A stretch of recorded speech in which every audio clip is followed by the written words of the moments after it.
கிருஷ்ணா. இன்னைக்கு நம்ம பேச போகிறது தலைப்பு பிரம்ம கியானம் தந்திர கியானம். பிரம்ம கியானம் தந்திர கியானம் ஸ்ரீமத் பாகவதம் வேதாந்த சூத்திரத்தின் இயற்கையான கருத்துரை என்று சொல்லப்படுகிறது.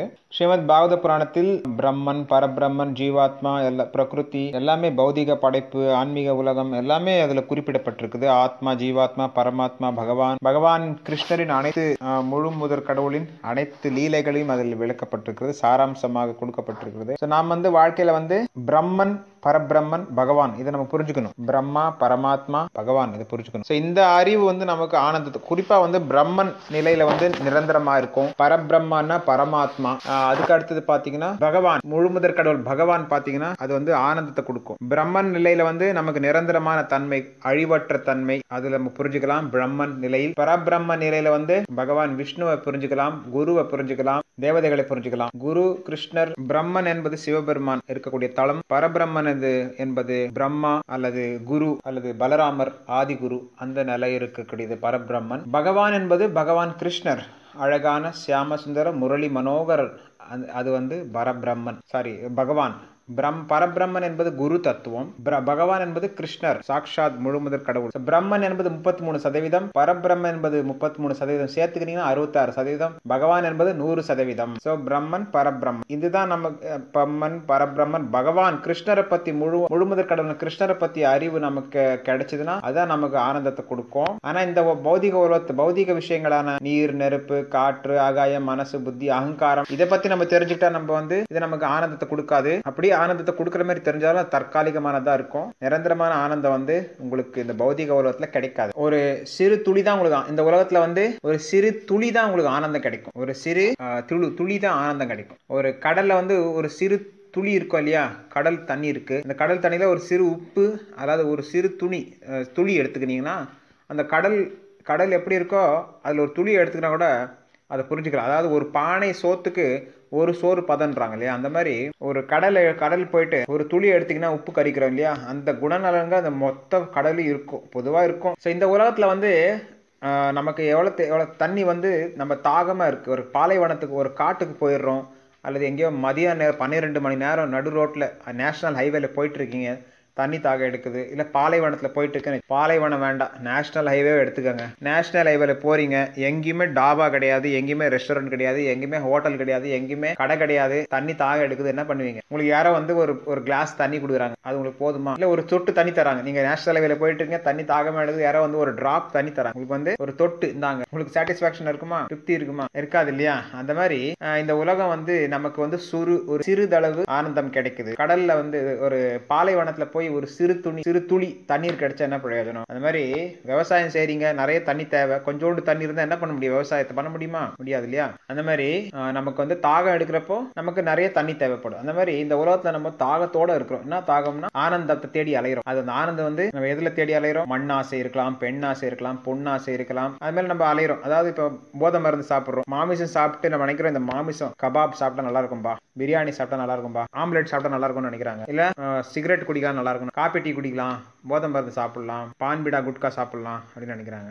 அது என்ன நினைக்கிறாங்க? சந்தோஷம் கிடைக்குதுன்னு நினைக்கிறாங்க. அதுக்கு அடுத்தது பாத்தீங்கன்னா சூதாட்டம் நல்லா இருக்கும். சூதாட்டம் IPL கேம் எல்லாம் வந்துருச்சு, சூதாட்டம், ரேஸ் கோர்ஸ், ரம்மி, அந்த மாதிரி சூதாட்டம் வந்துருச்சு. அதுக்கு அடுத்தது பாத்தீங்கன்னா போதை மருந்து, சூதாட்டம், அதுக்கப்புறம் தவறான பெண்கள் பழக்கம், தவறான பெண்களோ ஆண்களோ அவங்கள பழக்கம். அவங்க என்ன நினைக்கிறாங்க? இது நமக்கு ஆனந்தத்தை கொடுக்கும் அப்படின்னு நினைக்கிறாங்க. ஆனா அது அவங்கள மரணத்து அருகில் தான் கொண்டு செல்லுது. மாமிசம் சாப்பிட்றதுனால நமக்கு உடல் பாதிப்பு வருது, கொலஸ்ட்ரால் அதிகமாயிடும், ஹார்ட் அட்டாக் வரும். எண்ணெய் இல்லாம நீங்க மாமிசம் சாப்பிட முடியாது, எண்ணெய் போடுவாங்க, காரம் போடுவாங்க, உடம்புக்கு பாதிப்பு வரும், பிபி வரும், பிளட் கொலஸ்ட்ரால் ப்ராப்ளம் வரும், அந்த மாதிரி பல்வேறு பிரச்சனை வரும். மாமிசம் சாப்பிட்றதுனால பல்வேறு ஹார்ட் ப்ராப்ளம் வரும், உடம்புல ப்ராப்ளம் மாமிசம் சாப்பிட்றதுனால. அதுக்கு அடுத்தது பாத்தீங்கன்னா உடல் குணம் மாறி போயிடும். மாமிசம் சாப்பிட்றதுனால கொடூரமான குணங்கள் வரும், கருணை இருக்காது. அதுக்கு அடுத்தது பாத்தீங்கன்னா போதை மருந்து சாப்பிட்டாலும் வண்டி ஓட்டணும்னா எங்கேயாவது மோதிடுவான், அது அவனுக்கும் பாதிப்பு, எதிரில் வரவனுக்கும் பாதிப்பு. போதை மருந்து சாப்பிட்டானா சாப்பிட்டோம்னா பல்வேறு சமுதாயத்துல பல்வேறு பிரச்சனை அதிகமாவது காரணமே வந்து இந்த போதை மருந்து சாப்பிடுறது தான். வண்டி ஓட்டுறதுல வண்டி மோதிடுறாங்க, இல்ல பெண்களுக்கு எதிராக குற்றங்கள், வயதானவர்களுக்கு, குழந்தைகளுக்கு, முதியவர்களுக்கு எதிரான குற்றங்கள் எல்லாம் காரணம் வந்து இந்த போதை மருந்து சாப்பிடுறது. குடும்ப தகராறு, இந்த மாதிரி வண்டி வாகன விபத்து, இதெல்லாம் தகராறு காரணமே போதை மருந்து சாப்பிடுறது. அதுக்கப்புறம் தவறான பெண்கள் பழக்கத்தாலையும் பல்வேறு நோய்கள் வருது, பால்வினை நோய்கள் வருது, தொற்று நோய்கள் வருது, தீராத நோய்கள் வருது. அது வந்து காரணம் தவறான பழக்கம், பெண்களோ ஆண்களோ பழக்கம். இதெல்லாம் வந்து மரணத்துக்கு அழுகில தான் கொண்டு செல்லும். நம்ம வந்து லோகத்துல எவ்வளோ கஷ்டப்பட்டு உழைக்கிறோம், சம்பாதிக்கிறோம். ஆனா நமக்கு கிடைக்கக்கூடிய ஆனந்தம் வந்து ஒரு சிறு துளி நீர் மாதிரி, கடல்ல, அதாவது பாலைவனத்துல கிடைக்கக்கூடிய ஒரு சிறு துளி நீர் மாதிரி. அதாவது நேஷனல் ஹைவேல ஒரு டிராப் ஆஃப் வாட்டர் நமக்கு கிடைக்குது. அந்த எப்படி இருக்கும், நமக்கு ஒரு டிராப் ஆஃப் வாட்டர் நேஷனல் ஹைவேல கிடைச்சா பிரயோஜனம். அந்த மாதிரி நம்ம கஷ்டப்பட்டு இந்த உலகத்துல வந்து எவ்வளவோ துன்பத்தை அனுபவிக்கிறோம், ஒரு சிறு ஆனந்தம் கிடைக்கிற மாதிரி நினைக்கிறோம். அது ஆனந்தம் கிடையாது, அது வந்து ஒரு காணல் நீரை போன்றது, ஏமாற்றம். அது மாயை. வந்து இந்த உலகத்துல வந்து ஆனந்தத்தை தேடி அலையிறோம், அதாவது ஒரு மாயான ஆனந்தம் தான் கிடைக்கும். உண்மையான ஆனந்தம் ஆன்மீக உலகத்துல தான் கிடைக்கும், கிருஷ்ணர் கிட்ட தான் கிடைக்கும். கிருஷ்ண பக்தர்கள் கிருஷ்ணர் மூலமா தான் நமக்கு கிடைக்கும். இந்த உலகத்துல கிடைக்கக்கூடிய ஆனந்தம் எல்லாம் சாதாரண காணல் நீரை போன்றது. பெண்களிடம் ஆனந்தத்தை தேடுறாங்க, ஆண்களிடம், அதாவது நண்பர்களிடம் ஆனந்தத்தை தேடுறாங்க. ஏதாவது விளையாட்டு, ஆன்லைன் கேம்ஸோ அல்லது கிரிக்கெட் விளையாட்டோ, ஃபுட்பால் விளையாட்டோ, நாய்கள்கிட்ட, பூனைகள்கிட்ட, ஏதோ ஒன்று இதுலயோ ஒரு ஆனந்தத்தை தேடுறாங்க. போதை மருந்து சாப்பிடுறது, மாமிசம் சாப்பிடுறது, தவறான பெண்கள் ஆண்கள் பழக்கம், இந்த மாதிரி எல்லாமே வந்து செய்யறாங்க. இதெல்லாம் ஆனந்தத்தை கொடுக்கும்னு நினைக்கிறாங்க. ஆனா இது வந்து அவங்க வந்து ஆனந்தத்தை கொடுக்காது, மரணத்தை தான் கொடுக்கும். மரணத்தை துரிதப்படுத்தும். இதெல்லாம் அகால மரணத்தை கொடுக்கும். அவங்க என்ன நினைச்சிட்டு இருக்காங்க, இதெல்லாம் அவங்களுக்கு ஆனந்தத்தை கொடுக்குன்னு நினைக்கிறாங்க. போதை மருந்து சாப்பிடுறது நல்லதுன்னு நினைக்கிறாங்க, சூதாட்டம் நல்லதுன்னு நினைக்கிறாங்க, மாமிசம் சாப்பிடுறது நல்லதுன்னு நினைக்கிறாங்க, தவறான பெண்கள் பழக்கம், ஆண்கள் பழக்கம் நல்லதுன்னு நினைக்கிறாங்க. இது வந்து ஒரு ஆனந்தத்தை கொடுக்குற மாதிரி தெரியலன்னா இது வந்து இதுதான் அகால மரணோட காரணமே இதுதான். இதெல்லாம் சிறிது உடனடி மரணத்தை கொடுக்கலாம், அல்லது சிற்று காலம் தாழ்ந்த மரணத்தையும் கொடுக்கலாம். இது வந்து மரணத்தை தான் துரிதப்படுத்தும். இந்த தீய பாவ செயல்கள், மது, மாது, சூது, மாமிசம் போன்ற பாவ செயல்கள் வந்து மரணத்தை தான் துரிதப்படுத்தும். ஆனா வந்து அதனால பௌதிகமான விஷயங்களான இந்த நீர், நெருப்பு, காற்று, ஆகாயம், மனசு, புத்தி, அகங்காரம் இதெல்லாம் வந்து தற்காலிகமான விஷயங்கள். இது நமக்கு வந்து ஆனந்தத்தை கொடுக்காது. ஒரு திருப்தி இருக்கும், மனசு திருப்தி இருக்கும் நமக்கு. இதை பத்தி நம்ம விஞ்ஞான முன்னேற்றம் அப்படின்றோம், பல்வேறு முன்னேற்றத்தை அடைந்திருக்கிறோம். இதெல்லாம் வந்து ஒரு மனசு திருப்தி கிடைக்கலாம், ஒரு இன்பம் கிடைக்கிற மாதிரி தெரியலாம். ஆனா வந்து இதெல்லாம் தற்காலிகமான விஷயங்கள். உடல் அழிஞ்ச உடனே எல்லாத்தையும் விட்டு போக வேண்டியதா இருக்கும் இல்லையா? நீங்க எவ்வளவு பெரிய கோடீஸ்வரனா இருந்தாலும் நீங்க எல்லாத்தையும் விட்டு தான் போகணும் இல்லையா? ஆனா கிருஷ்ணரை பத்தி தெரிஞ்சுக்கணும்னா அந்த அறிவு நிரந்தரமா இருக்கும். பிரம்மன் என்பது நிரந்தரமானது, பரமாத்மா குரு, பிரம்மன், பரபிரம்மன், பரமாத்மா, பகவான். இது வந்து நமக்கு வந்து ஆன்மீகத்தை முன்னேற செய்யும். கிருஷ்ணர்கிட்ட நம்ம வந்து நெருங்கி போகலாம். கிருஷ்ணருக்கு தான் எல்லா இன்பத்துக்கும் அவர் தான் ஆதி, சச்சிதானந்தமானவர். ஜீவாத்மாக்களும் சச்சிதானந்தமானவர்கள். ஆனா அந்த பௌதிக உலகத்துல இன்பம், துன்பம் என்ற நம்ம அதாவது தற்காலிகமான உடலை ஏற்றுக்கொண்டு அறியாமையால் துன்பப்படுகிறோம். கிருஷ்ணரை பத்தி தெரிஞ்சுக்கிட்டீங்கன்னா அளவற்ற கிருஷ்ணர் வந்து ஆனந்தாம்பதி வர்தனம் பிரதிபதம் பூர்ணாமிர்தா சோதனம் சர்வாத்ம ஸ்தபனம் பரம் விஜயதே ஸ்ரீ கிருஷ்ண சங்கீர்த்தனம். பகவான் கிருஷ்ணரை பத்தி நீங்க பேசுறது, அவரை பத்தி புகழறதெல்லாம் அளவற்ற ஆனந்தத்தை கொடுக்கும். சோ இந்த மாதிரி எல்லாத்தையும் உருவாக்குனது யாரு? கிருஷ்ணர் தான். பகவான் கிருஷ்ணர் தான். பூமி ராப்போ அனலோ வாயு கம்மனோ புத்தி ரேவச்ச அகங்காரை தீயமே பின்னாமே பிரகிருதி ரஷ்டதா. பகவான் கிருஷ்ணர் தான் இதெல்லாம் உருவாக்கி இருக்கிறார். இது நீர், நெருப்பு, காற்று, ஆகாயம், மனசு, புத்தி, அகங்காரம் இதெல்லாம் கிருஷ்ணர் தான் உருவாக்கி இருக்கிறார். அவரோட பிரிந்த இதெல்லாம் கிருஷ்ணருடைய பகிரங்க சக்தி, கிருஷ்ணருடைய பிரிந்த சக்தி. இதெல்லாம் பகவான் கிருஷ்ணருடைய பிரிந்த சக்தி. இதெல்லாம் அவர் தான் உருவாக்கி இருக்கிறார். பிரம்மன் என்பது பிறப்பு கிடையாது, இறப்பு கிடையாது பிரம்மன். ஆனா இந்த பௌதிகமான விஷயங்கள் பாத்தீங்கன்னா இது வந்து படைக்கப்படுது, பாதுகாக்கப்படுது, அழிக்கப்படுது. ஆன்மீகமான விஷயங்கள் பிரம்மன், பரபிரம்ம இதெல்லாம் வந்து அது படைக்கவும் படுவதில்லை, அழிக்கவும் படுவதில்லை. இதெல்லாம் நிரந்தரமா இருக்கக்கூடியது. ஆன்மீக விஷயங்கள் எல்லாம் படைக்கப்படுது, பாதுகாக்கப்படுது, அழிக்கப்படுது. ஆனால் பௌதிகமான விஷயங்கள் எல்லாம் படைக்கவும் படுவதில்லை, அழிக்கவும் படுவதில்லை, நிரந்தரமா இருக்கு. ஆன்மீக விஷயங்கள், பௌதிக விஷயங்கள் படைக்கப்படுது, அழிக்கப்படுகிறது. ஆன்மீக விஷயங்கள் நிரந்தரமா இருக்குது. பௌதிக உலகத்துல 3 காலங்கள் இருக்கிறது: நிகழ்காலம், எதிர்காலம், கடந்த காலம், நிகழ்காலம், எதிர்காலம் என்று பௌதிக உலகத்தில் இருக்கிறது. ஆன்மீக உலகத்தில் ஒரே ஒரு காலம் தான், நிகழ்காலம் மட்டும்தான். அங்க எதிர்காலம் கிடையாது, கடந்த காலம் கிடையாது. கிருஷ்ணர் வந்து எப்பவுமே இளமையா இருக்கிறார், நவயவ்வனம். அவர் வந்து வயதே ஆகாது. அவரோட உடல் வந்து வயதாகிறதுல, அதான் ஆன்மீக உலகம். இது வந்து இளமையா இருக்காங்க, வயசாகிறதுல, நோய் வர்றதுல, வைகுண்டம் எந்த துன்பங்களும் கிடையாது, சச்சிதானந்தமான உடலை பெற்றிருக்கிறார்கள். அதான் ஆன்மீக உலகம். அவரோட உடல் வந்து வயதாகிறதுல. பௌதிக உலகத்துல நம்ம உடலை பாக்குறோம், அது வந்து குழந்தையில இருந்து பையன்ல இருந்து இளமையில இளமையிலிருந்து முதுமைக்கு மாறுது, மரணம் அடையுது. ஆனா ஆன்மீக உலகத்துல வந்து அது வளரும், ஆனா அது அழியாது. அது எப்பவுமே இளமையா இருக்கு. கிஷோரா கிஷோரி நம்ம சொல்றோம்ல, அவங்க வந்து எப்பவுமே இளமையா இருக்கிறாங்க. 16 வயது இளமையான சிறுவர்களை போல இருக்கிறாங்க. 16 வயது இளமையான சிறுவர்கள், 14 13 வயது சிறுமிகள் சிறுவர்கள் போல இருக்கிறாங்க. கிஷோர் அண்ட் கிஷோரி. பிரம்மன் என்பது நிரந்தரமானது, அழிவற்றது. பிரம்ம ஜோதி வந்து பகவான் கிருஷ்ணனுடைய உடல்ல இருந்து வரக்கூடியதான் பிரம்ம ஜோதி. பகவான் கிருஷ்ணர் உடல்ல இருந்து வரக்கூடிய ஒளிதான் பிரம்ம ஜோதி. பிரம்ம ஜோதி வந்து பகவான் கிருஷ்ணர் உடல்ல இருந்து வருது. சூரிய கிரகத்திலிருந்து சூரிய ஒளி வருது. அதே மாதிரி பிரம்ம ஜோதியிலிருந்து பகவான் கிருஷ்ணர் உடல்ல இருந்து பிரம்ம ஜோதி வருது. சூரிய பகவான் உடல்ல இருந்து சூரிய ஒளி வருது. அதே மாதிரி கிருஷ்ணர் உடல்ல இருந்து பிரம்ம ஜோதி வருது. அரக்கர்கள் எல்லாம் பிரம்ம ஜோதியில் கலப்பார்கள். முக்தி பெற்ற அரக்கர்கள் எல்லாம் பிரம்ம ஜோதியில் கலப்பார்கள். அவர்கள் வந்து பிரம்ம ஜோதியின் மீது பற்றுதல் கொண்டிருப்பார்கள். அவர்கள் வந்து ஒளி, அவர்கள் வந்து நிரந்தரமாக இருப்பவர்கள். அதாவது பிரம்ம ஜோதியில் கலப்பவர்கள் நிரந்தரமாக இருப்பார்கள். அங்க ஆனந்தம் கிடைக்காது. அவங்க மறுபடியும் பௌதிக லோகத்துக்கு வந்துட்டு இந்த ஸ்கூலு, காலேஜ், ஹாஸ்பிட்டல் ஓபன் பண்ணுவாங்க. இந்த பிரம்ம ஜோதியில வந்து கலப்பது அரக்கர்கள். பல்வேறு அரக்கர்களை கிருஷ்ணர் கொண்டிருக்காரு இல்லையா, எல்லா கிருஷ்ணர் எந்த அரக்கர்களை கொள்றாரோ அவங்க எல்லாம் இந்த பிரம்ம ஜோதியில கலப்பாங்க. அவங்க வந்து பகவான் கிருஷ்ணருடைய அரூபத்தை தான் உணர்ந்து கொள்ள முடியுது. அரக்கர்கள் எல்லாம் பகவான் கிருஷ்ணருடைய பிரம்மனை உணர்றாங்க, பிரம்ம ஜோதியை உணர்றாங்க. பகவான் கிருஷ்ணனுடைய அருவத்தன்மையை உணரக்கூடியவர்கள் இந்த அரக்கர்கள். பகவான் கிருஷ்ணனுடைய அருவத்தன்மை என்பது எது? இந்த பிரம்ம ஜோதி, அந்த ஒளி, இந்த காலம் கூட பகவான் கிருஷ்ணனுடைய அருவத்தன்மை தான். பகவான் கிருஷ்ணருடைய உண்மையான அழகான உருவத்தை அவங்களால உணர முடியாது. அவங்க வந்து மாயாவாதிகள் எல்லாம் கிருஷ்ணருடைய அபராதிகள். மாயாவாதிகள் என்ன, இந்த உலகம் எல்லாம் மாயன்னு சொல்றாங்க இல்லையா, அவங்க வந்து கிருஷ்ணருக்கு அபராதம் செஞ்சவருங்க.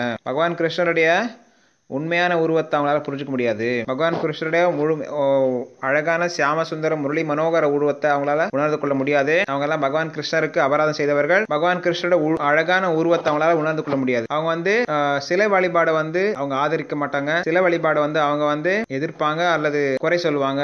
அதை வந்து சிலையை அழிப்பதுக்கு முயற்சி செய்வாங்க. சிலை வழிபாடு அழிப்பது முயற்சி செய்வாங்க. கோயில் அடிச்சிருவாங்க. அவங்க வந்து சிலை வழிபாடை வந்து ஆதரவு தெரிவிக்க மாட்டாங்க. சிலை வழிபாடை வந்து எதிர்ப்பாங்க. கோயில் வழிபாடு எதிர்ப்பாங்க. அவங்க வந்து அரக்கர்கள், அவங்க நாஸ்திகர்கள். அரக்கர்கள் எல்லாம் பகவான் கிருஷ்ணர் மாயாவாதிகள், கிருஷ்ண அபராதிகள். அவங்க வந்து கிருஷ்ணரை புரிஞ்சுக்க முடியாது. அவங்களால கிருஷ்ணரை புரிஞ்சுக்க முடியாது. அவங்களுக்கு வந்து இந்த பௌதிக ஜட பொருட்கள், நீர், நெருப்பு, காற்று, ஆகாயம், மனசு, புத்தி, அகங்காரம், இதை பத்தி தான் அவங்களுக்கு அறிவு இருக்கும். பகவான் கிருஷ்ணர் படைத்திருக்கக்கூடிய இந்த விஷயத்தை பத்தி தான் அவங்களுக்கு அறிவு இருக்கும். பௌதிகமான விஷயத்தை பத்தி தான் அவங்களுக்கு அறிவு இருக்கும். பகவான் கிருஷ்ணருக்கு அபராதம் செய்ததால் அவங்க பிரம்ம ஜோதியில அவங்க கலப்பாங்க. பகவான் கிருஷ்ணருக்கு அபராதம் செய்ததால் பிரம்ம ஜோதியில அவங்க இருப்பாங்க. அவங்க வந்து வைகுண்ட லோகத்துல அவங்க வந்து இருக்க அவங்களுக்கு அனுமதி கிடையாது.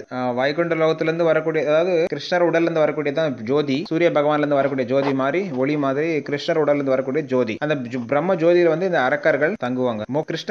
கிருஷ்ணர் மூலமா மரணம் அடைந்தவர்கள், கிருஷ்ணர் மூலமா முக்தி பெற்றவர்கள் இந்த பிரம்ம ஜோதியில கலப்பாங்க, இந்த பிரம்ம ஜோதியில இருப்பாங்க. அவங்க வந்து வைகுண்ட லோகத்துக்குள்ள அனுமதி கிடையாது. ஸோ இவங்க எல்லாம் பாத்தீங்கன்னா பிரம்ம ஜோதியில எந்த ஆனந்தமும் கிடைக்காது. அதனால அவங்க பௌதிக உலகத்துக்கு வந்துட்டு மறுபடியும் வந்துட்டு பொது தொண்டில் ஈடுபடுவாங்க, அரசியல் ஈடுபடுவாங்க.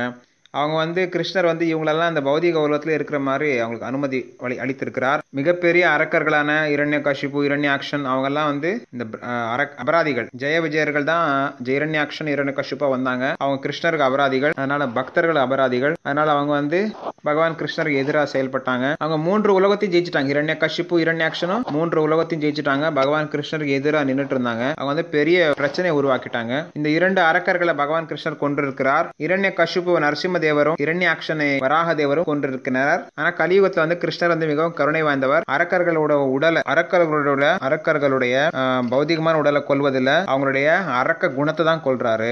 மனநிலையை சரிப்படுத்துறாரு, அரக்கத்தனமான மனநிலையை சரிப்படுத்துறாரு. அவங்க வந்து பக்தர்களா மாத்துறாரு. அவங்களுடைய சரணாகதி ஏற்றுக்கொள்கிறார். அவங்களை பக்தரா மாத்துறார். அவங்க சரணாகதி அடைய சொல்றார்.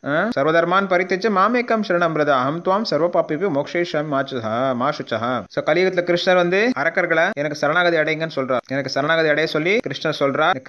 கடந்த காலத்துல வந்து அரக்கர்களை வந்து கிருஷ்ணர் கொன்னுடுவார். அவங்களுடைய சரணாகதி ஏற்றுக்கொள்வதில்லை. ஆனா அவங்க கிட்ட சண்டை போட்டு அவங்களுக்கு வந்து மோட்சம் கொடுத்துருவார், அவங்களுக்கு கொன்னுடுவார். கடந்த காலத்துல இப்படி செஞ்சார். கலியுகத்துல வந்து அவங்களோட சரணாகதியை ஏற்றுக்கொள்கிறார். அவங்களோட சரணாகதியை கேட்கிறார். அவர்கள் சரணாகதி அடைந்து விட்டால் அதை ஏற்றுக்கொள்கிறார். எல்லா விதமான கற்பனையான மதத்தையும் விட்டுட்டு எனக்கு சரணாகதி அடைஞ்சிருங்க.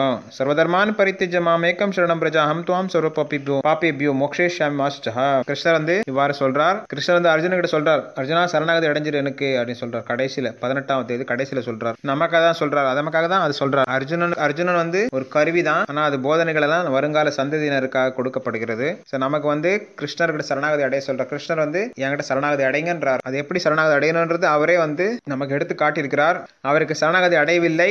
500 வருடங்களுக்கு முன்னாக வந்து அவர் வந்து ஒரு ராதா ராணியுடைய பாவனை ஏற்றுக்கொண்டு நமக்கு வந்து அறிவு கொடுத்திருக்கிறார். கிருஷ்ண பிரேமையும் கிருஷ்ண பக்தியும் நமக்கு கொடுத்திருக்கிறார். எப்படி கிருஷ்ணர்கள் சரணாகதி அடையணும்ன்றத நமக்கு வந்து எடுத்துக்காட்டா இருந்திருக்கிறார். கடந்த காலத்துல வந்து நீங்க சரணாகதி அடைங்கன்னு சொல்றார். கிருஷ்ணர்கிட்ட வந்து கிருஷ்ணர்கிட்ட எப்படி நம்ம சரணாகதி அடைகிறதுன்றது அவங்களுக்கு தெரியல. மறுபடியும் அவர் மறுபடியும் வந்து அவர் கிருஷ்ண சைத்தன்ய மகாபிரபு வந்து நமக்கு எப்படி சரணாகதி அடையணும்ன்றத அவர் கத்துக் கொடுக்கிறார். கிருஷ்ணர்கிட்ட எப்படி சரணாகதி அடையணும்ன்றத அவர் நமக்கு பிராக்டிகலா சொல்லி தரார். நம்ம எல்லா செயலும் வந்து கிருஷ்ணர்ல ஈடுபடுத்தணும். அவரை பத்தி பாடணும், சிரவணம், கீர்த்தனம், விஷ்ணு ஸ்மரணம், அர்ச்சனம், பந்தனம், தாஸ்யம், சக்கியம், ஆத்ம நிவேதனம்.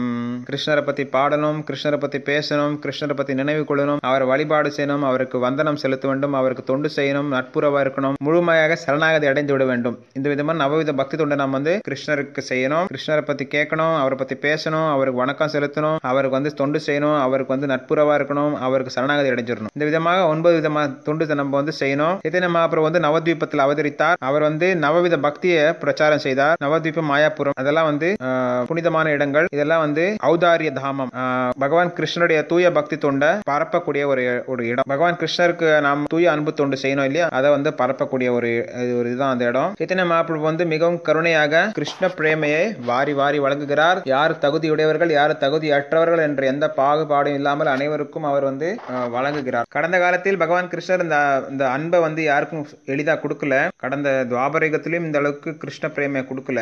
கலியுகத்துல வந்து எல்லாருமே பதிதர், எல்லாருமே வீழ்ச்சி அடைந்தவர்கள் தான். அதனால வந்து அவர் வந்து எல்லாருக்குமே வந்து இந்த அன்பு தொண்டு கொடுக்கிறார். கடந்த யுகத்துல அந்த கிருஷ்ணருடைய அந்த மீதான அன்பை வந்து எல்லாருக்கும் இலவசமா கொடுக்கல, ரிசர்வா இருந்தது. ஒரு அவர்கிட்ட நெருக்கமா பழகக்கூடிய கோபிகைகள், கோபால சிறுவர்கள் கிட்ட எல்லாம் அன்பு செலுத்தினார். பெண் நண்பர்களான கோபிகைகள், ராதாராணி கிட்ட அன்பு செலுத்தினார். ஆனா அவர் வந்து கடந்த காலத்துல மறைமுகமா செய்தார். யாருக்கும் அலோ கிடையாது. தனிப்பட்ட முறையில் அவங்க அன்பு பரிமாற்றம் நிகழ்த்தினாங்க. ஆனா கலியுகத்துல வந்து மாயாப்பூர்ல இருந்து, நவத்வீப்ல இருந்து, மாயாப்பூர்ல இருந்து எல்லாருக்கும் அந்த அன்பு தொண்டு, கிருஷ்ணன் மீதான அன்பு அனைவருக்கும் இலவசமாக வழங்கப்படுகிறது. தகுதி உடையவர்கள், தகுதி அற்றவர்கள் என்ற எந்த பாகுபாடு இல்லாமல் அனைவருக்கும் வழங்கப்படுகிறது, இலவசமாக வழங்கப்படுகிறது. கலியுகத்துல எல்லாருமே இலவசமா எடுத்துக்கணும்னு நினைக்கிறாங்க இல்லையா. இப்ப இன்டர்நெட் எடுத்தீங்கன்னா எல்லாமே இலவசமா கிடைக்குது. இன்டர்நெட் வந்து YouTube channel, social networking websites பாத்தீங்கன்னா எல்லாமே ஃப்ரீயா இருக்கு. இந்த இவ்வளவு ஆண்ட்ராய்டு அப்ளிகேஷன்ஸ் நிறைய ஃப்ரீயா இருக்கு. ஆண்ட்ராய்டு அப்ளிகேஷன்ஸ் இன்டர்நெட்ல எல்லாமே ஃப்ரீயா நிறைய கிடைக்குது. சாஃப்ட்வேர்ஸ் எல்லாம் ஃப்ரீயா கிடைக்குது. இதெல்லாமே கிருஷ்ணருடைய அருள் இல்லாம இதெல்லாம் நடக்காது. ஒரு கிருஷ்ணருடைய அருள் இல்லாம ஒரு அணுவும் அசையாது. கடந்த காலத்துல வந்து அவர் இலவசமா கொடுக்கல, எல்லாமே ஒரு தனிப்பட்ட முறையில செஞ்சுட்டு இருந்தார். குத்தமா கான்பிடென்ஷியலா இருந்தது, பாதுகாப்பா இருந்தது. கலியுகத்துல வந்து எல்லாருக்கும் இலவசமா கொடுக்கிறார், பாகுபாடு இல்லாம கொடுக்கிறார். மனித பிரிவுல தான் நம்ம வந்து இதெல்லாம் செய்ய முடியும். பகவானுக்கு தொண்டு செய்ய முடியும், பகவானை பத்தி கேட்க முடியும், பாட முடியும், அவருக்கு நவவித பக்தி தொண்டு செய்ய முடியும். மனித பிரிவுல செய்ய முடியும், விலங்குகளை செய்ய முடியாது, நாய் பூனையெல்லாம் செய்ய முடியாது. அவர் தொண்டில் ஈடுபடுவதற்கு மிகப்பெரிய வாய்ப்பு.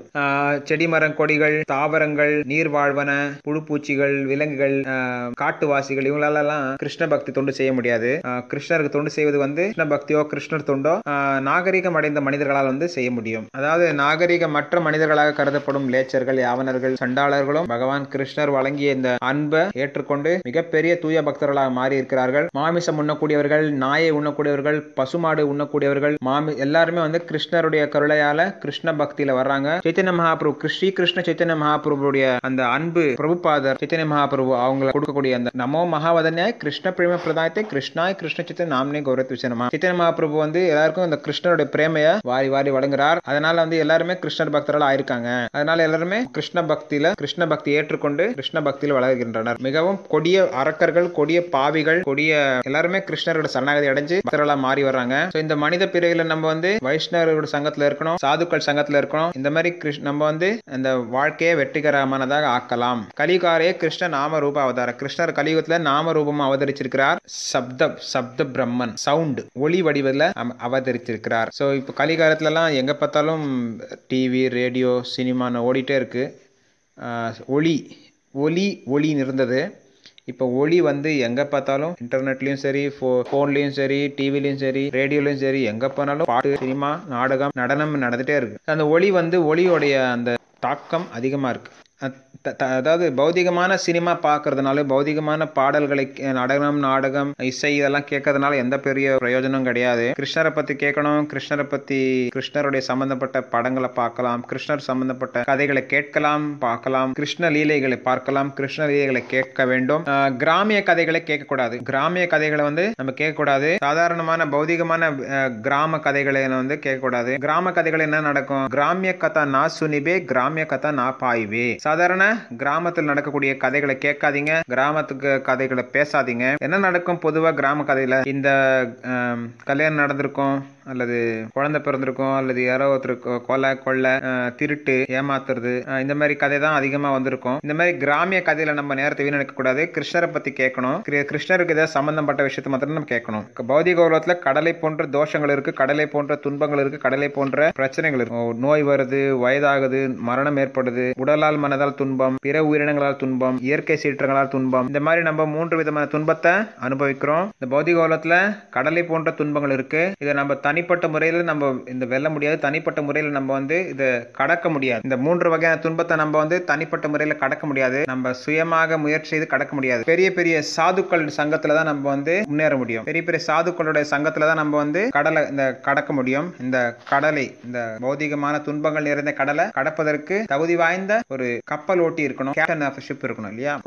ஒரு குருவோட ஆசீர்வாதத்துல நம்ம இந்த துன்பமான கடலை கடக்க முடியும். இந்த மாதிரி மிகப்பெரிய சாதுக்களோட சங்கத்தை நம்ம எடுத்துக்கணும். அவங்களோட சங்கம் மூலமாக நம்ம இந்த கடலை போன்ற துன்ப கடலை கடக்க முடியும். சாதுக்களுடைய வழிகாட்டுதலை நம்ம ஏத்துக்கணும். கப்பல் தலைவரா நம்ம ஏத்துக்கணும். அவங்க வழிகாட்டுதல் படி நம்ம பயணிக்கணும். கடலை கடப்பதற்கு மிகவும் கடினம். கிருஷ்ணர் கருணையால தான் நம்ம கடலை, குரு கிருஷ்ணர் கருணையால தான் நம்ம இந்த துன்ப கடலை கடக்க முடியும். ஆயிரக்கணக்கான தவறுகள் கலேர் தோஷ இதே ராஜன், கடலை போன்ற தவறுகள் நிறைந்ததா இருக்கிறது கலியுகம். ஆனா ஒரு மிகப்பெரிய குணம், நல்ல குணம் இருக்கு. என்னன்னா, பகவான் ஸ்ரீகிருஷ்ணரின் திருநாமத்தை நாம் உச்சரிப்பதால் இந்த அனைத்து துன்பத்திலிருந்து வெளியே வரலாம், துன்ப கடலை கடக்கலாம். கலேர் தோஷ இதே ராஜன் ஹஸ்திஹி ஏகோ மகான் குணா கீர்த்தனாதேவ கிருஷ்ணஸ்ய முக்த சங்க பரம் பிரஜேத்.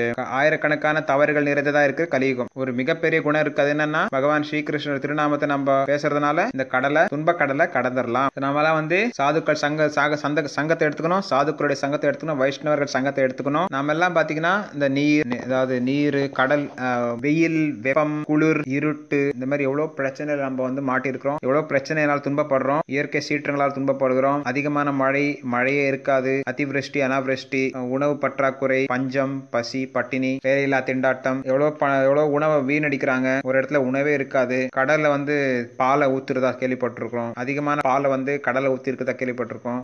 தேவையில்லாத பணம் விரயம் பண்றாங்க, உணவு விரயம் பண்றாங்க. சில இடத்துல அதிகமா இருக்கு, சில இடத்துல பஞ்சமா இருக்கு. சில இடத்துல அதிகமா பணம் இருக்கு, சில இடத்துல பணமே இருக்காது, ஏழ்மையா இருப்பாங்க. இந்த கொரோனா பேண்டமிக்கால எவ்வளவு மக்கள் உயிரிழந்திருக்காங்க, எவ்வளவு மக்கள் வேலை இழந்திருக்காங்க, எவ்வளவு மக்கள் பல்வேறு பிரச்சனையை சந்திச்சுட்டு இருக்காங்க. இந்த உலகத்துல அதிகமா இருக்கும், குறைவா இருக்கும். எப்பவுமே இந்த மாதிரி ஏதாவது ஒன்று இருக்கும், அதிகமா இருக்கும், குறைவா இருக்கும். இந்த உலகத்தை நீங்க எல்லா விதமாவும் நம்ம செழிப்படைய செய்யணும்னா, எல்லா விதமாவும் இந்த உலகம் செழிப்படைய செய்யணும்னா நம்ம என்ன பண்ணணும்னா, கிருஷ்ணர் நம்மள பாக்குற மாதிரி நம்ம செய்யணும். கிருஷ்ணர் நம்ம வாழ்க்கையில் இருக்கிற மாதிரி நம்ம பாத்துக்கணும். கிருஷ்ணர் நம்மள பாக்குற மாதிரி நம்ம பாத்துக்கணும். கிருஷ்ணர் நம்மள பாக்குற மாதிரி நம்ம செயல்படணும். கிருஷ்ணர் நம்மள பார்த்தார்னா எல்லாமே நமக்கு கிடைக்கும். இமே ஜனபதஹ ஸ்விருத்தஹ ஸ்வப ஔஷதி வீருதஹ வனாத்ரி நதியுதன் வந்தோ ஹி எதந்தே தவ வீக்ஷிதைஹி. பகவான் கிருஷ்ணர் பார்க்கறதுனாலே நமக்கு எல்லாமே கிடைச்சிரும்.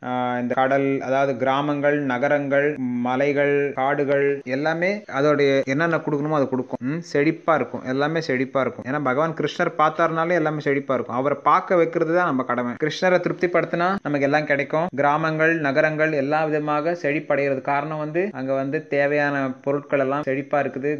மலைகள் எல்லாம், கிராமத்துல விவசாயம் செழிப்பா இருக்கணும். நகரத்துல சிறந்த அரசாட்சி இருக்கணும், சிறந்த அரசர்கள், அதிகாரிகள் இருக்கணும். அதே மாதிரி மலையில நமக்கு தேவையான பொருட்கள் கிடைக்கணும், உலோகங்கள் கிடைக்கணும். கடல்ல அதே மாதிரி கிடைக்கணும், நவரத்னங்கள் கிடைக்கணும், முத்துகள் கிடைக்கணும். மலையில நவரத்னங்கள் கிடைக்கணும், மூலிகைகள் கிடைக்கணும். மலையில கடல்ல கூட மூலிகைகள் கிடைக்கும், கடல் பாசிகள். சோ மலையில நமக்கு தேவையான மினரல்ஸ், உலோகங்கள் கிடைக்கும், ரத்தினங்கள் கிடைக்கும், தங்கம் கூட கிடைக்கும் மலையில. இதெல்லாம் இருந்துச்சுன்னா நம்ம வந்து வாழ்க்கையில செழிப்பா இருக்கலாம் இல்லையா? கிருஷ்ணர் பார்த்தாருன்னா நமக்கு எல்லாமே கிடைக்கும். கிருஷ்ணருக்கு வந்து குந்தி மகாராணி பிரார்த்தனை செலுத்துறாங்க. பாகவத புராணத்துல இதெல்லாம் குறிப்பிடப்பட்டிருக்கு. ஆல் தி எல்லா கிராமங்களும் நகரங்களும் எல்லா விதமாகவும் செழிப்பாக இருப்பதற்கு காரணம் வந்து அங்கே தேவையான தானியங்கள் கிடைக்கின்றது, தேவையான மருந்துகள் கிடைக்கின்றன, தேவையான உலோகங்கள் கிடைக்கின்றன, மலைகளில் பல்வேறு உலோகங்கள் கிடைக்கின்றன, நதிகள் வந்து சிறப்பாக பாய்ந்து கொண்டிருக்கின்றன, தூய்மையான தண்ணீர் கிடைக்கிறது, மரங்கள் முழுமையான காய்கனிகளை கொண்டவையாக இருக்கின்றன, செடிகள் பூக்கள் நிறைந்தவையாக இருக்கின்றன, அனைத்தும் முழுமையாக இருக்கிறது, அனைத்தும் சிறப்பாக முழுமையாக இருக்கிறது. இதற்கு காரணம் வந்து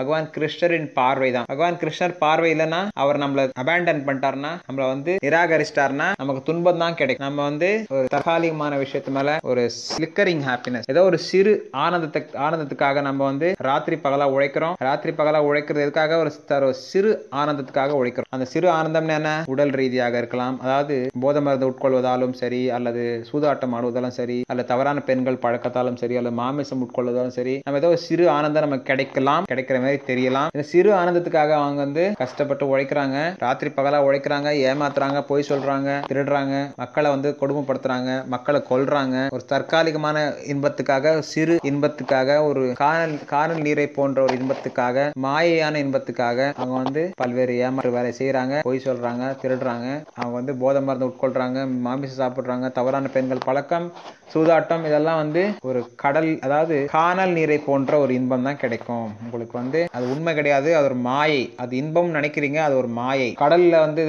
பாலைவனத்தில் கிடைக்கக்கூடிய ஒரு சிறு துளி நீர் போன்றது, அல்லது நேஷனல் ஹைவேல கிடைக்கக்கூடிய ஒரு சிறு துளி நீர் போன்றது. அதனால இதுக்கு எந்த மரியாதையும் கிடையாது, எந்த மதிப்பும் கிடையாது. இது வந்து துன்பத்தை தான் கொடுக்குது. இந்த தவறான பாவ செயல்கள் நமக்கு துன்பத்தை தான் கொடுக்கும், நரகத்துக்கு தான் கொண்டு செல்லும். காமயேஷ குரோதயேஷ ரஜோகுண சமுத்பவ. ரஜோகுணத்துல வந்து பெண்கள் பழக்கம் வைக்கிறாங்க, ரஜோகுணத்துல வந்து சூதாட்டம் ஆடுறாங்க, எல்லாமே காமம், கோபம், லோபம், பேராசை, கோபம், விருப்பம், இதெல்லாம் வந்து நம்மளுக்கு நரகத்துக்கு கொண்டு செல்லக்கூடிய 3 வழிகள், மரணத்தை துரிதப்படுத்தக்கூடிய செயல்கள். இதெல்லாம் ஒரு சிறு ஆனந்தத்துக்காக நம்ம வந்து கஞ்சத்தனமான மனிதர்களுக்கு சேவை செய்யறோம். கஞ்சத்தனமான மனிதர்கள் நமக்கு வந்து மாடு மாரி நம்ம கிட்ட வேலை வாங்குறாங்க, ஆனா ஒண்ணுமே கொடுக்க மாட்டாங்க. ஒரு சிறு கஞ்சத்தனமான மனிதர்களுக்கு நம்ம வந்து மாடு மாரி உழைக்கிறோம், நமக்கு சிறிதளவுக்கு பணத்தை கொடுக்குறாங்க. அந்த கஞ்சத்தனமான மனிதர்களுக்கு நம்ம வந்து உழைக்கிறோம், கஞ்சத்தனமான மனிதர்களுக்கு நம்ம வந்து தொண்டு செய்யறோம். சிறிதளவு ஆனந்தத்துக்காக இந்த மாதிரி நம்ம செய்யறோம். எவ்வளவு பேர் ஏமாத்துறாங்க, எவ்வளவு பேர் கொடுமையா இருக்கிறாங்க, கொடூரமா இருக்காங்க, எவ்வளவு பேர் வந்து துன்பமா இருக்கிறாங்க. ஒரு சிறிதளவு ஆனந்தத்தை நம்ம கிடைக்கணும்னு நினைக்கிறதுக்காக இவங்களை நம்ம சேவை செய்யறோம். தகுதியற்றவர்களுக்கு சேவை செய்யறோம், கிருஷ்ணருக்கு தான் நம்ம தொண்டு செய்யணும். நம்ம வந்து எவ்வளவு பேருக்கு நம்ம தொண்டு செய்யறோம், கஞ்சத்தனமானவர்களுக்கு, கொடுமையானவர்களுக்கு தொண்டு செய்யறோம், நம்ம நண்பர்களுக்கு தொண்டு செய்யறோம், உறவினர்களுக்கு தொண்டு செய்யறோம், குடும்ப உறுப்பினர்களுக்கு தொண்டு செய்யறோம், இளைஞர்களுக்கு தொண்டு செய்யறோம். சோ நம்ம குடும்பம், நம்ம நண்பர்கள், நம்ம குடும்ப உறுப்பினர்கள், உறவினர்கள், நம்ம இளமை, நமது சொத்து, இதெல்லாமே நமக்கு ஆனந்தத்தை கொடுக்கக்கூடிய கேரண்டி கிடையாது. இதெல்லாம் வந்து ஆனந்தத்தை கொடுக்குமா அப்படின்ற கேரண்டி கிடையாது, ஆனந்தத்தை கொடுக்கும்ன்ற கேரண்டி கிடையாது. குடும்ப உறுப்பினர்கள் மூலமாகவோ, குழந்தைகள் மூலமாகவோ, நம்ம இளமை மூலமாகவோ, நமது சொத்துக்கள் மூலமாகவோ நமக்கு எந்த ஆனந்தமும் கிடைக்கும் அப்படின்ற கேரண்டி கிடையாது. நிரந்தரமான ஆனந்தத்துக்கு எந்த கேரண்டி கிடையாது. நம்ம இளமை போய்விடும், இன்றைக்கு நான் இளமையாக இருக்கலாம், நாளைக்கு இளமையாக இருப்பேன் என்று சொல்ல முடியாது. எனக்கு வயதாகிவிடும், பிறகு வயதான காலத்தில் பல்வேறு துன்பத்தை அனுபவிக்க வேண்டியிருக்கும், பல்வேறு நோய்கள் வரும், வேலை இருக்காது, வசதி இருக்காது, வருமானம் இருக்காது, பல்வேறு பிரச்சனைகளை சந்திக்க வேண்டியது இருக்கும், நடக்க முடியாது, சாப்பிட முடியாது, தூங்க முடியாது, எந்த ஒரு விதமான ஆனந்தத்தும் நம்ம கிடைக்க போறதில்ல. இளமை காலத்தில் சரி, நம்ம இளமையும் சரி, நம்ம பணமும் சரி, நம்ம குழந்தைகளும் சரி, நம்ம குடும்ப உறுப்பினரும் சரி, யார் மூலமும் நமக்கு ஆனந்தம் கிடைக்கும்ன்றது கேரண்டி கிடையாது. நிரந்தரமான ஆனந்தம் கிடைக்கும்ன்றது கேரண்டி கிடையாது. இதெல்லாம் தற்காலிகமான ஒரு ஏற்பாடு தான். நிரந்தரமான ஆனந்தம் கிடைக்கணும்னா ஆன்மீக லோகத்துல கிருஷ்ணர்கிட்ட நம்ம தொண்டு செய்யணும், கிருஷ்ணர்கிட்ட உறவு வைத்துக் கொள்ள வேண்டும், கிருஷ்ண பக்தர்களிடம் உறவு வைத்துக் கொள்ள வேண்டும். அப்போதான் நமக்கு வந்து நிரந்தரமான ஆனந்தம் கிடைக்கும். நம்மளுடைய பௌதிகமான சொத்து, பௌதிகமான புகழ், பெயர், புகழ், பாப்புலாரிட்டி, உறுப்பினர்கள், குழந்தைகள், மனைவி, இளமை, சொத்து, இதெல்லாம் நமக்கு வந்து நிரந்தரமான ஆனந்தத்தை கொடுக்காது.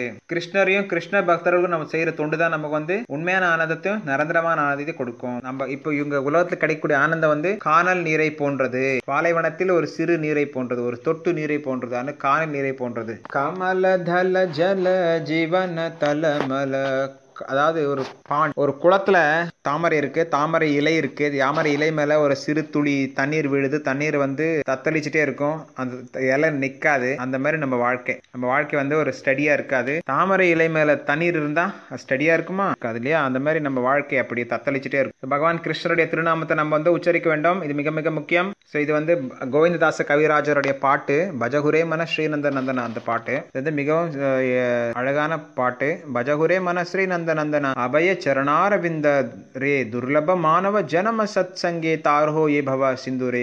இந்த பவ சிந்துவை நம்ம வந்து கடக்கணும். துன்பக்கடலை கடக்கிறதுக்கு பகவான் ஸ்ரீகிருஷ்ணனுடைய திருநாமத்தை நாம் உச்சரிக்க வேண்டும். மனித பிறவில தான் அது முடியும். மனித பிறவி தவிர வேற எந்த பிறவிலும் இது முடியாது. பகவான் கிருஷ்ணரோட திருநாமத்தை உச்சரிக்க சொல்லி நமக்கு சொல்லுகிறார், நம்ம வேண்டிக் கொள்கிறார் கோவிந்ததாச கவிராஜர். அவர்கிட்ட நம்ம சரணாகதி அடையணும், அவர் பாதத்தில் சரணாகதி அடைய வேண்டும் என்று சொல்கிறார். அப்போ சரணாகதி அடைஞ்ச பிறகுதான் நம்ம வந்து பயம் இல்லாமல் இருக்கலாம். இந்த மனித பிறவியானது மிகவும் அரிதானது. அவருடைய உடல், அதாவது இந்த மனித பிறவி கிடைத்த பிறகு நம்ம வந்து அதை வந்து சரியாக பயன்படுத்த வேண்டும். வைஷ்ணவர் சங்கத்துல இருக்கணும், சாதுக்கள் சங்கத்துல இருக்கணும். இந்த விதமாக நம்ம வந்து இந்த துன்ப கடலை கடக்கலாம்.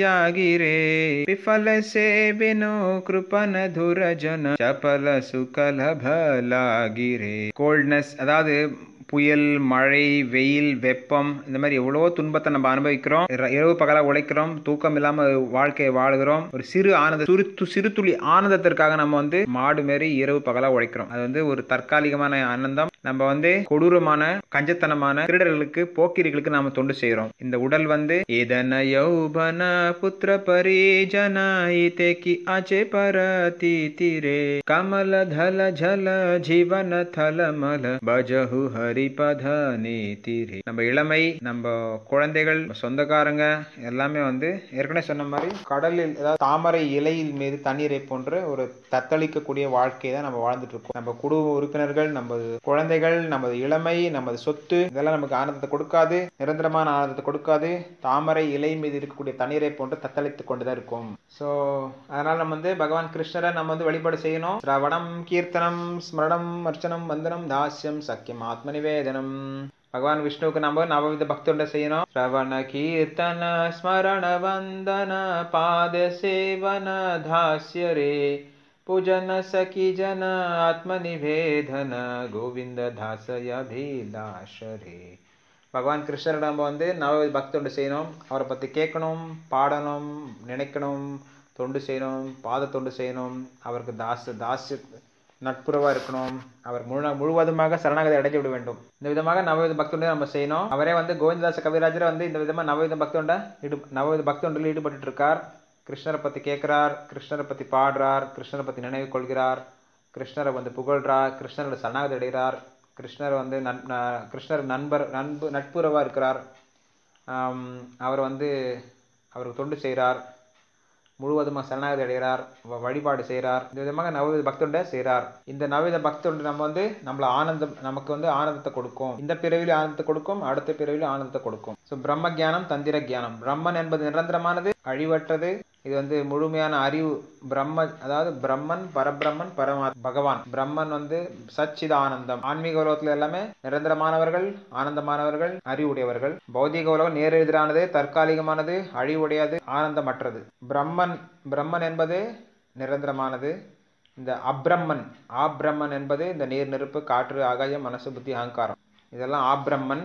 இதெல்லாம் தற்காலிகம். பிரம்மன் நிரந்தரமானது, பிரம்மன் அழிவற்றது, முழுமையாக அறிவு உடையது, முழுமையாக ஆனந்தம் உடையது. ஆனா பௌதிக விஷயங்கள் எல்லாம் பாத்தீங்கன்னா நேர் எதிரானது. இதுக்கெல்லாம் அனைத்துக்கும் நேர் எதிரானது. இது வந்து முழுமையாக துன்பத்தை கொடுக்கக்கூடியது.